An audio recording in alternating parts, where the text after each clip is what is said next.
Bom dia, irmãs e irmãos. Que Jesus nos abençoe nesse dia de hoje. Que esse dia de hoje seja muito abençoado, muito produtivo, repleto de muito amor, muita paz, muita fraternidade, união e muita prosperidade em todos os setores da nossa vida. E a minha água já está aqui, é a de vocês. Se vocês têm água aí, que Jesus, que a espiritualidade amiga fluidifique a nossa água, que seja colocado tanto na minha água aqui quanto na de vocês aí, tudo que precisamos, tudo que merecemos, tudo que for da nossa necessidade. E vamos dar início ao nosso evangelho de hoje, irmãos, fazendo a nossa prece inicial, a oração Ave Maria. Ave Maria, cheia de graça, o Senhor é convosco. Bendita sois vós entre as mulheres, e bendito é o fruto do vosso ventre, Jesus. Santa Maria, Mãe de Jesus, rogai por nós, os pecadores, agora e na hora do nosso desencarne, que assim seja, graças a Deus. E a primeira leitura da manhã de hoje, irmãos, é do livro Fonte Viva, do nosso irmão Emmanuel, psicografado pelo nosso irmão Chico Xavier, lição 37, na obra Regenerativa. Irmãos, se algum homem chegar a ser surpreendido em alguma ofensa, vós, que sois espirituais, orientai-o com espírito de mansidão, velando por vós mesmos, para que não sejais igualmente tentados. Paulo, Carta aos Gálatas, capítulo 6, versículo 1. Se tentamos orientar o irmão perdido nos cipoais do erro, com aguilhões de cólera, nada mais fazemos que lhe despertar a ira contra nós mesmos. Se lhe impusermos golpes, revidará com outros tantos. Se lhe destacamos as falhas, poderá salientar os nossos gestos menos felizes. Se opinamos para que sofra o mesmo mal com que feriu a outrem, apenas aumentamos a percentagem do mal em derredor de nós. Se lhe aplaudimos a conduta errônea, aprovamos o crime. Se permanecemos indiferentes, sustentamos a perturbação. Mas se tratarmos o erro do semelhante como quem cogita de afastar a enfermidade de um amigo doente, estamos, na realidade, concretizando a obra regenerativa. Nas horas difíceis, em que vemos um companheiro despenhar-se nas sombras interiores, não olvidemos que, para auxiliá-lo, é tão desaconselhável a condenação quanto o elogio. Irmãos, dando uma paradinha aqui na leitura, não é? Olhem só, não olvidemos que, para auxiliá-lo, é tão desaconselhável a condenação quanto o elogio.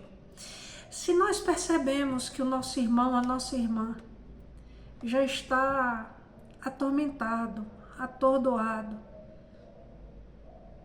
para que vamos chegar? Mas você está fazendo isso errado, você recriminando cada vez mais quem já está exaltado, quem já está perturbado. Aí a perturbação vai virar contra quem? Contra nós. Ao invés de auxiliarmos, estamos perturbando ainda mais a tranquilidade daquele que já está sem tranquilidade. Não podemos utilizar o mal contra o mal.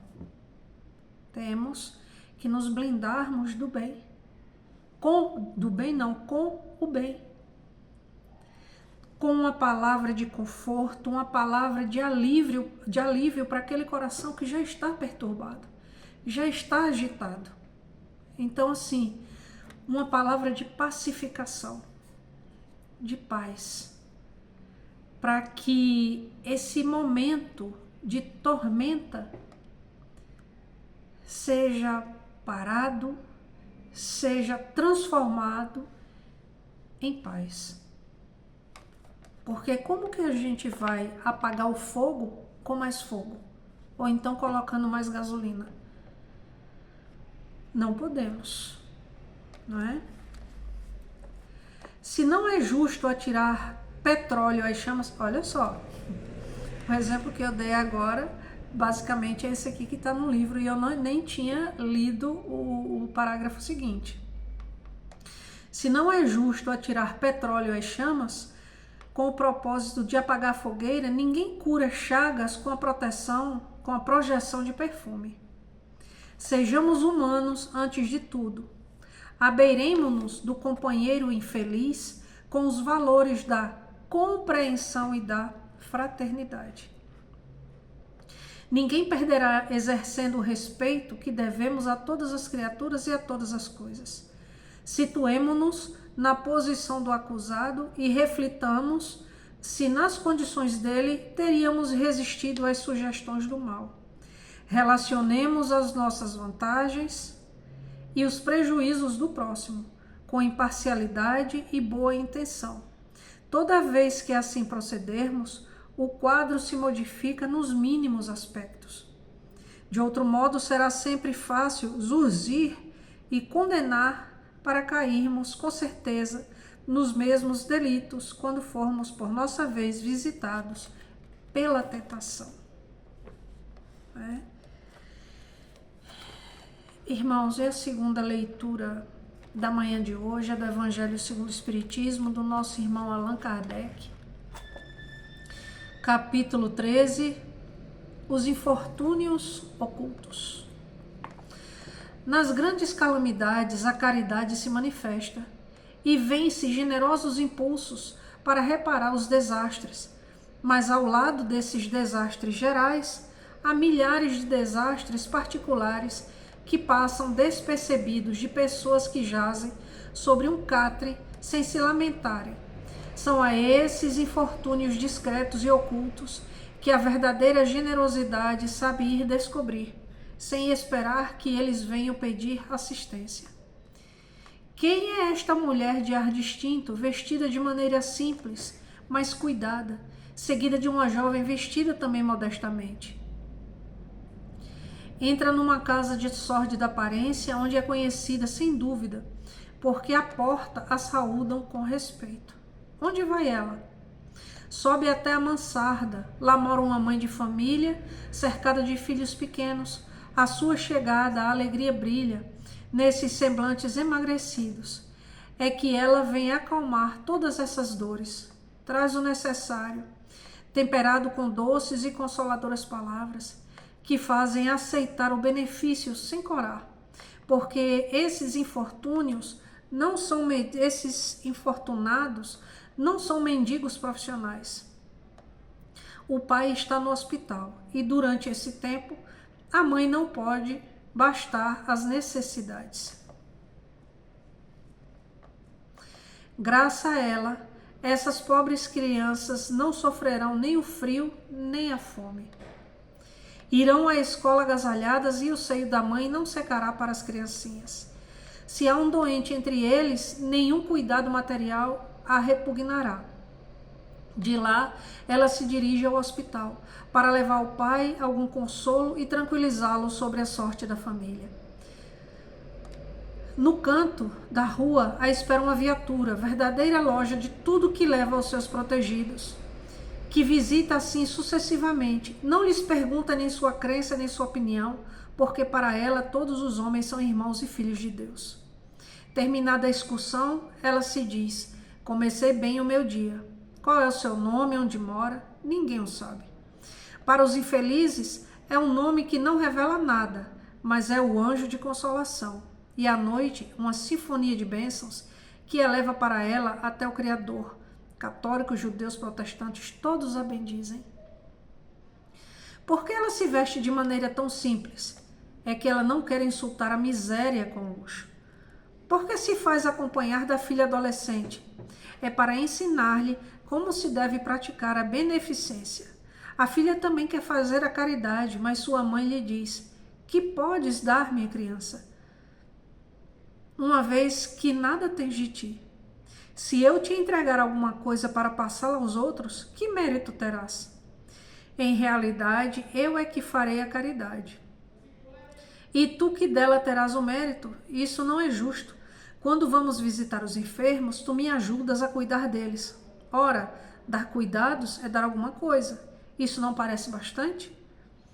Nada é mais simples. Aprende a fazer obras úteis e tu confeccionarás roupinhas para essas criancinhas.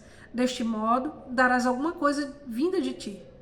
É assim que essa mãe, verdadeiramente cristã, forma sua filha na prática das virtudes ensinadas pelo Cristo. É espírita? Que importa?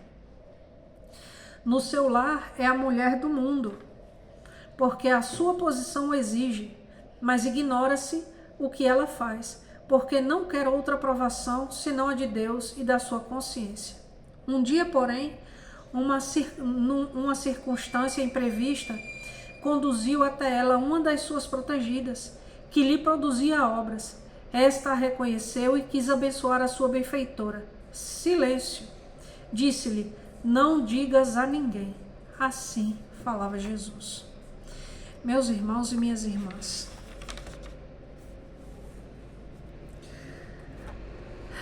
quantas vezes nós achamos que o nosso problema é o maior problema do mundo? E é só sairmos de porta fora, de portão afora da nossa casa, que percebemos que lá fora tem irmãos, tem irmãs com problemas infinitamente maiores do que os nossos. Para mim, esse texto foi dividido em duas partes. O primeiro, esse que nós não podemos nos fazer de vítimas, porque não somos vítimas de nada. Deus não dá um fardo maior do que aquele que nós possamos carregar. Não é? E tudo que passamos é porque merecemos ou porque precisamos aprender. Porque Deus é um Deus de amor e de justiça, que Ele jamais iria deixar que passássemos por determinadas situações se não tivesse um porquê e um para quê. E a segunda parte, dentro do meu entendimento, é aquele que a mão esquerda não saiba o que dá à direita.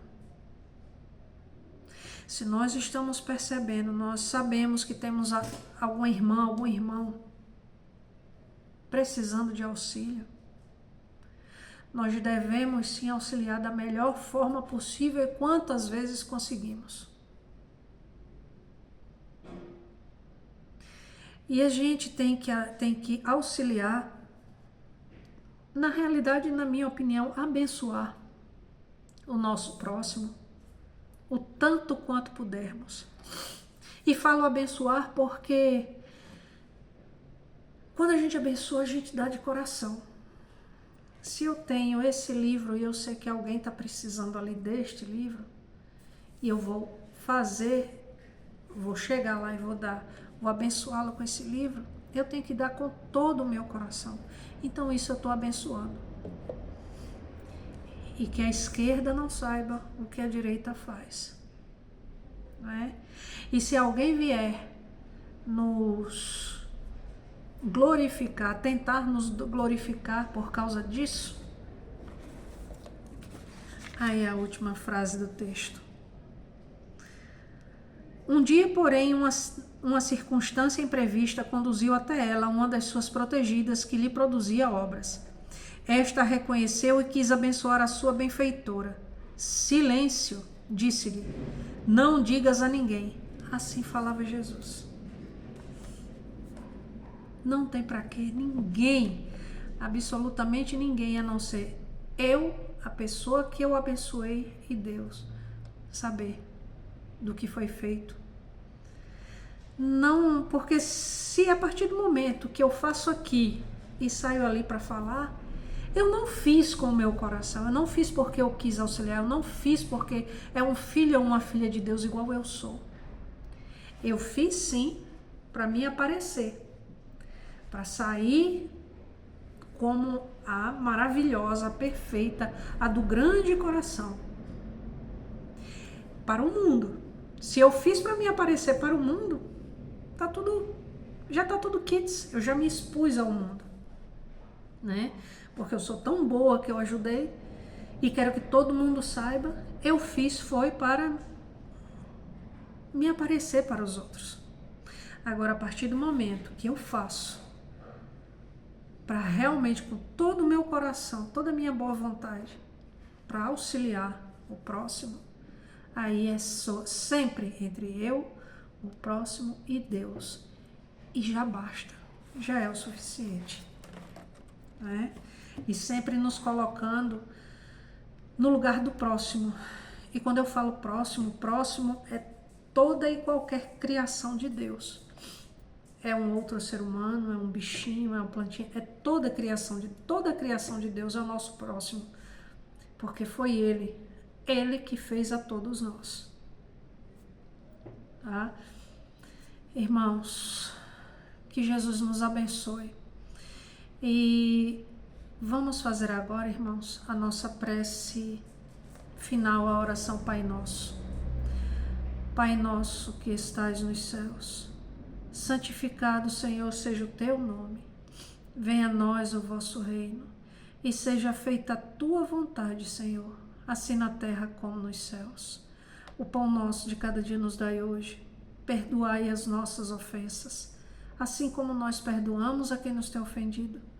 E não nos deixeis cair em tentação, mas livrai-nos de todos os males, pois teu é o reino, o poder, a honra e a glória, hoje, amanhã e para todos sempre. Que assim seja, graças a Deus. Que Jesus nos abençoe nesse dia de hoje, que nos ampare, nos guie, nos ilumine, que nos abençoe infinitamente. Queridos irmãos e irmãs, que Jesus nos proteja, nos guie e nos ilumine, hoje e sempre, que assim seja. Até amanhã, com a graça de nosso Senhor Jesus. Que assim seja.